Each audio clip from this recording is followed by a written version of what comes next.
बिस्मिल्लाहिर्रहमानिर्रहीम, अस्सलाम वालेकुम नाज़रीन। आप यूट्यूब चैनल देख रहे हैं। मैं इमरान खान हूँ। ऐसा लगता है कि हुकूमत के असाब जवाब दे रहे हैं और अब उन्होंने पाकिस्तान तहरीक इंसाफ का जो सियालकोट में आज जलसा होने जा रहा है, रात गए ये इतलात आती रही कि वहाँ पुलिस पहुँच गई है। इंतज़ामिया ने 10 दिन पहले जो दरख्वास्त दी थी PTI ने सियालकोट वाला जलसा करने के लिए, उसको ऐन मौका के ऊपर कहा कि आप वहाँ जलसा नहीं कर सकते और उसके लिए एक बहाना भी तराश लिया। अब सियालकोट में और वहाँ के जलसे में रंगबाजी के ज़रिए से रोकने की कोशिश की जा रही है और इंतज़ामिया और सरकारी मशीनरी को इस्तेमाल किया जा रहा है। जिस वक्त पुलिस वहाँ पे बड़ी तादाद में पहुँची तो फिर कारकुन भी पहुँच गए और कारकुनों ने जाके जलसा गाह के ऊपर कब्ज़ा कर लिया कि ये पानी ना छोड़ दें जलसा गाह में, कोई और हरकत ना करें, रास्ते बंद ना कर दें। तो कारकुन पहुँच गए और जो सियालकोट की मकामी लीडरशिप है वो भी वहाँ पे जलसा गाह में पहुँच गई। अब जलसा गाह में जगह बहुत बड़ी है, बहुत सारे लोग वहाँ पे इकट्ठे किए जा सकते हैं और इमरान खान साहब ने आज के दिन वहाँ पे सियालकोट में जलसा करना है। सियालकोट का जलसा इसलिए भी बहुत अहम है कि शरीफ ख़ानदान के बाद जो अहम तरीन लोग हैं उनमें से एक ख्वाजा आसिफ है और ये ख्वाजा आसिफ का शहर है जहाँ पे ये जलसा होने जा रहा है।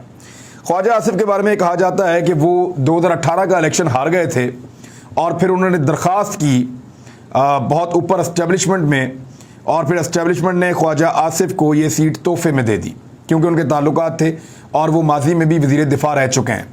तो ख्वाजा आसिफ अब फिर कैसे अपने शहर का दिफा करते हैं और पाकिस्तान तहरीक इंसाफ को कैसे रोकते हैं, क्योंकि PMLN ने बहुत सारे फैसले किए हैं अभी तक बरतानिया में और जैसे जैसे वो फैसले कर रहे हैं उनके अंदर अग्रेशन आती जा रही है, उनके बयानात में गुस्सा आता जा रहा है। वो प्रेस रिलीज कोई और जारी करते हैं लेकिन उनके एक्ट कुछ और बता रहे हैं। अगर सियालकोट के अंदर वो रोकेंगे तो फिर उस्मान डार ने और पाकिस्तान तहरीक इंसाफ ने ये अनाउंस किया है कि वो फिर सियालकोट का पूरा शहर बंद कर देंगे। अगर पाकिस्तान तहरीक इंसाफ को जलसा करने से ज़बरदस्ती रोका गया तो पूरा शहर सियालकोट जो है उसको बंद कर दिया जाएगा और फिर हर सड़क के ऊपर जलसा होगा। वैसे अगर ये हुकूमत वक्त कर गुजरे तो इमरान खान का जो काम 20 तारीख के बाद होना है वो ऐसा लगता है कि 20 तारीख से पहले हो जाएगा, क्योंकि जब आप जलसों में रोड़े अटकाते हैं और इस किस्म की हरकतें करते हैं तो उसका फ़ायदा हमेशा अपोजिशन को होता है। मरीम नवाज़ और हमदा शहबाज 5-4 हज़ार बंदे का लॉन्ग मार्च लेकर इस्लामाबाद गए थे, किसी ने नहीं रोका, आने दिया। बिलावल चंद हज़ार लोगों को लेकर इस्लामाबाद गए थे, किसी ने नहीं रोका, आने दिया। फजलुर रहमान 10-12 हज़ार बंदा लेकर इस्लामाबाद गए थे, किसी ने भी नहीं रोका, आने दिया।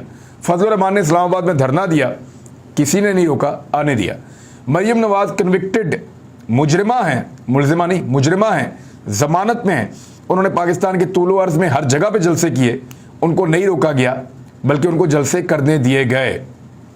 अब क्योंकि एक फाशिस्ट किस्म की इम्पोर्टेड गवर्नमेंट है, लिहाजा वो कोशिश करेंगे कि जलसे ना किए जा सकें और इसको ट्राई किया जाएगा एक ख्वाजा आसिफ के शहर में सियालकोट में, जिसका अमल शुरू हो चुका है, और दूसरा राणा सनाउल्लाह के शहर फैसलाबाद के अंदर, जहां पे 15 तारीख को यानी कल वहां पे जलसा है इतवार को।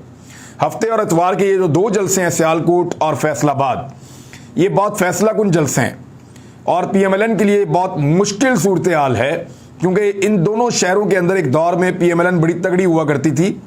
PMLN से ये शहर छीन लिए हैं पाकिस्तान तहरीक इंसाफ ने। तो इस सूरत हाल में वो कोशिश करेंगे रेजिस्टेंस की, लेकिन अगर वो यहाँ पे ज़बरदस्ती करेंगे तो इमरान खान का काम शायद ज़्यादा आसान कर देंगे। PMLN को ये फैसला करना है आज ही के दिन में कि क्या उन्होंने इमरान खान को कामयाब करना है वक्त से पहले और लोगों की गिरफ्तारियां करके, ज़ोर ज़बरदस्ती, ताकत का इस्तेमाल करके, स्टेट मशीनरी को यूज़ करके हमजा शहबाज पे पर्चे करवाने हैं और ये सारी सूरत ख़राब करनी है, या एक समझदार हुकूमत की तरह मईशत को संभालना है, मामलात को देखना। अपोजिशन तो जलसे करती है, लेट देम डू, उनको उनका जलसा करने दें और आप अपना काम करते रहें जो आपसे नहीं हो रहा, क्योंकि वहाँ पे अभी तक कुछ भी तय नहीं पा सका। उल्टा अंदर से तनकीद कैसी आ रही है वो मैं आपको बता देता हूँ, लेकिन ये पाकिस्तान तहरीक इंसाफ ने अनाउंस किया है कि अगर ज़बरदस्ती हमारे जलसे रोके गए या हमारे बंदे पकड़े गए तो फिर हम सियालकोट शहर को बंद कर देंगे और फिर पाकिस्तान को भी बंद कर सकते हैं ये लोग, ये आप सब जानते हैं। दूसरी एक और खबर है, वो बहुत इंपॉर्टेंट है। इमरान खान साहब ने एक धमकी आमेज लहजा आप समझ लें या वार्निंग आप समझ लें जो उन्होंने दी है। और जो उनके जुमले हैं वो मैं आपको बता देता हूं। एक तो उन्होंने मुलाकात में बात की, और दूसरा जब उन्होंने जलसे के अंदर खिताब किया तो वहां भी उन्होंने बात की है।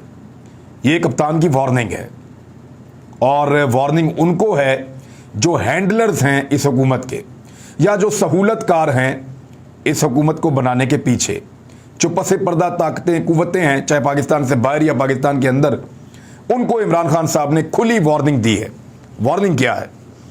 उन्होंने कहा कि पहले इलेक्शन होगा फिर कोई बात होगी। एक तो ये उन्होंने क्लियरली कह दिया, इलेक्शन करवाओ फिर बात करेंगे, लेकर आओ इलेक्शन की डेट और फिर हमारे साथ बात करो।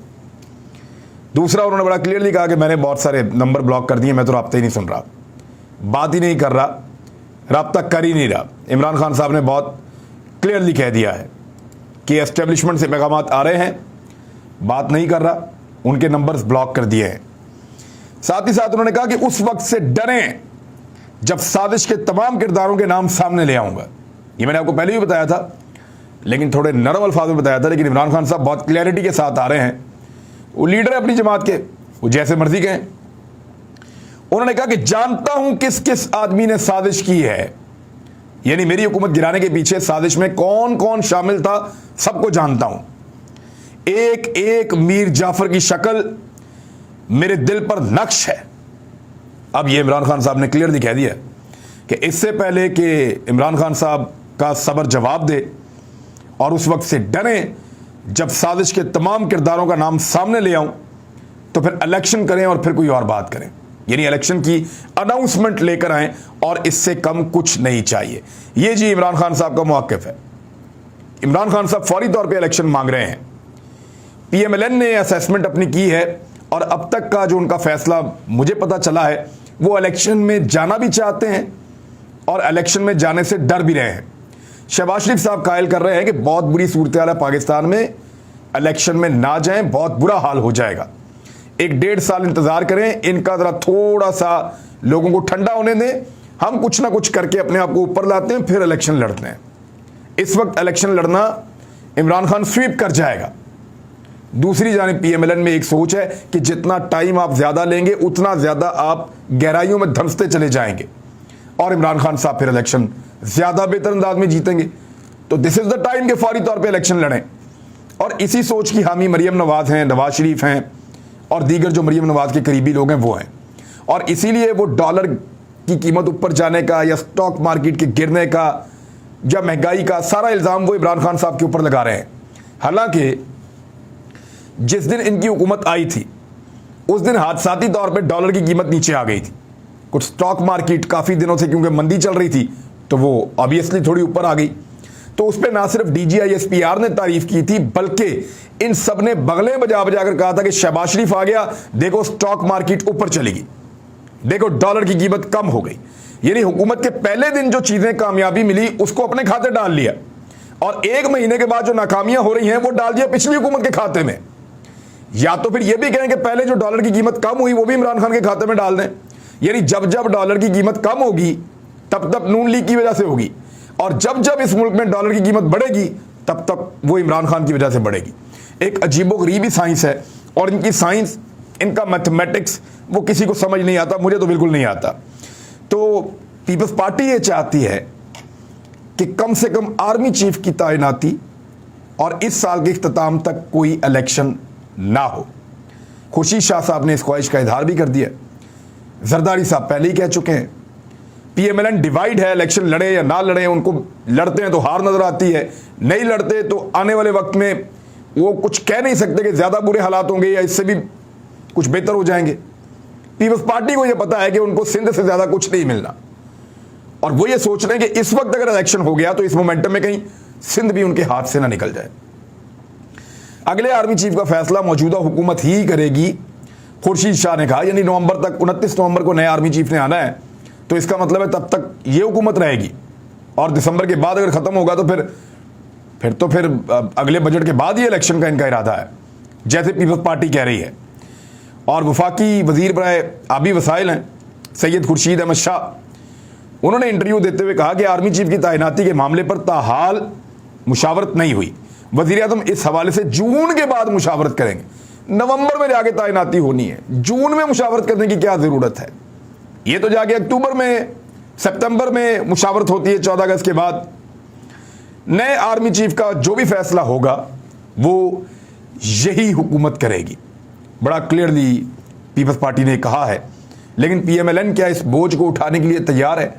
और इमरान खान साहब जिस तरह फ्रंट फुट पे आ रहे हैं, आगे से आगे बढ़ते चले जा रहे हैं, बल्कि कुछ सहाफ़ी इस बात को कह रहे हैं कि इमरान खान ने रेड लाइन अबूर कर दी है। कौन सी रेड लाइन? रेड लाइन तब अबूर नहीं हुई थी जब सिंध हाउस के अंदर मंडियां लगी थी। क्या रेड लाइन तब अबूर नहीं हुई थी जब मैरियट होटल के 5वें फ्लोर के ऊपर अब एक अजीबोगरीब किस्म की अयाशी चल रही थी? उस वक्त कोई रेड लाइन अबूर नहीं हुई थी। जब कैश के अंदर पैसा लाया जा रहा था और फैसिलिटेट किया जा रहा था, क्या उस वक्त कोई रेड लाइन अबूर नहीं हुई? जब आधी रात को अदालतें लग गई और प्रिजन वैन्स, कैदियों वाली वैन्स जो हैं वो वज़ीर आज़म हाउस के बाहर लाके खड़ी कर दी गई, कोई रेड लाइन अबूर नहीं हुई थी। रेड लाइन बहुत सारी, दर्जनों रेड लाइंस पहले ही अबूर हो चुकी हैं, तो अब कौन सी रेड लाइन अबूर करनी है? बहरहाल इस किस्म की बातें की जा रही हैं, लेकिन आर्मी चीफ की तैनाती का मामला मुतनाज़े से मुतनाज़े होता चला जा रहा है। और ये इमरान खान या पाकिस्तान तहरीक इंसाफ नहीं कर रहे। उन्होंने एक दफ़ा भी नहीं कहा कि आर्मी चीफ की तैनाती का कोई मामला था जिसकी वजह से उनको निकाला गया है। इमरान खान ने यह बात अभी तक एक मरतबा भी नहीं कही कि मुझे इसलिए निकाला गया है कि आर्मी चीफ की तैनाती मैं ना कर सकूं। ये बात मरियम ने कही, ये बात पीपल्स पार्टी ने कही, ये बात पीएमएलएन ने कही, ये बात के ऊपर ख्वाजा आसिफ बोले, इस बात के ऊपर मुख्तलिफ रहनुमा पीएमएलएन के बोले, और सारी चीज़ें अब आपके सामने हैं। यानी ये पीटीआई ने तो एक दफ़ा भी नहीं कहा, लेकिन आर्मी चीफ को और इस ओहदे को मुतनाज़े कौन बना रहा है? मौजूदा हुकूमत, और लगातार बना रही है। अब आज एक और बड़ी अहम खबर है कि खतरे की घंटी बज गई है पाकिस्तान के लिए, और ज़र मुबादला के ज़खायर कम तरीन सतह पर पहुँच गए हैं। महंगाई की सूरत हाल मैं आपको इस हफ्ते की भी बता देता हूँ, क्योंकि हमारे बहुत सारे सहाफ़ी थे वो बताया करते थे, अल्लाह ताला उनके जो दर्जात हैं उनको बुलंद करे, लेकिन आजकल वो बिल्कुल गायब है मंजर से, तो उनका काम ये मुझे करना पड़ता है। हालिया हफ्ते मुल्क में 28 अशियाए ज़रूरत की कीमतों में इजाफा हुआ है। वफाकी इदारा शुमारियात ये बता रहा है। उन्होंने बताया कि गुज़िश्ता हफ्ते महंगाई की शरह 15.85% तक पहुँच चुकी है। यानी अब ये जो हफ्ता गुजरा है इसमें 15.85% तक पहुँच गई है। लगातार पाकिस्तान में महंगाई बढ़ती चली जा रही है। 28 मजीद चीज़ों की कीमतें इस हफ्ते बढ़ गई हैं। पिछले हफ्ते भी बढ़ी थी, इस हफ्ते फिर बढ़ी है। तो ये हुकूमत महंगाई को कंट्रोल करने में मुकम्मल तौर पर नाकाम हो गई है। हालत यहां तक पहुंच गई है कि मुस्लिम लीग नून के अपने रहनुमा कैसर अहमद शेख साहब, ये बहुत शानदार आदमी हैं और चनेयोट से रुकन कौमी असम्बली हैं और बहुत ताकतवर सियासी शख्सियत हैं, और ये इकॉनमी को बहुत अच्छी तरह जानते हैं। उन्होंने अपने ही वजीर को रगड़ के रख दिया। उन्होंने कहा पाकिस्तान तकरीबन दिवालिया हो चुका है, सिर्फ ऐसा लगता है कि अनाउंस होना बाकी है। फाइनेंस मिनिस्टर बिल्कुल डिलीवर नहीं कर सकेगा। ये जो मिफ्ता इस्माइल है ये डिलीवर नहीं कर सकेगा और ना ये कर पा रहा है। ये 2 मरतबा इलेक्शन हार चुका है। पाकिस्तान की मईशत डूब रही है, बहुत बुरी तरह डूब रही है। महंगाई की शरह 20% होने वाली है। ज़र मुबादला $10 अरब से कम रह गए हैं, और वो भी दोस्त मुल्कों का पैसा है, उसको खर्च नहीं किया जा सकता। ये कोई और नहीं कह रहा, पीएमएलएन के अपने वफादार एमएनए जो नवाज शरीफ के करीबी साथी हैं कैसर अहमद शेख चनेयोट से, ये बात वो कर रहे हैं। तो इससे आप अंदाज़ा लगाएं कि पाकिस्तान तहरीक इंसाफ की हुकूमत जाने के बाद किस तरीके से इकॉनमी को तबाह बर्बाद कर दिया है इन्होंने। बहरहाल फैसला जो है वो हुकूमत वक्त ने करना है कि उन्होंने अपोजिशन को एहतजाज का हक देना है या पूरा पाकिस्तान बंद करवाना है, क्योंकि इस वक्त पाकिस्तानी जो हैं वो बहुत गुस्से में हैं। जहां भी इमरान खान साहब जाते हैं वहां तारीखी नौइयत का जलसा होता है। मर्दान के जलसे में भी उन्होंने रिकॉर्ड तोड़ दिए हैं। ऐसा लगता है कि JUIF और ANP से इन्होंने मर्दान भी छीन लिया है। यानी एक के बाद एक शहर वो फतह करते चले जा रहे हैं, और अब PMLN सिर्फ एक ही रास्ता इख्तियार कर सकती है कि या तो चुप करके वो देखे, या फिर वो गिरफ्तारियों का, रुकावटों का, झगड़े के अहकाम जारी करे, जिससे पाकिस्तान में अनारकी और फसाद पैदा हो जाए, लेकिन उसके नतीजे में किसी को क्या मिलेगा? अल्टीमेट सोल्यूशन पाकिस्तान का सिर्फ और सिर्फ इंतखाबात हैं और इसके अलावा कुछ नहीं। अब तक के लिए इतने, अपना ख्याल रखिएगा, अपने इस चैनल का भी। अल्लाह हाफिज़।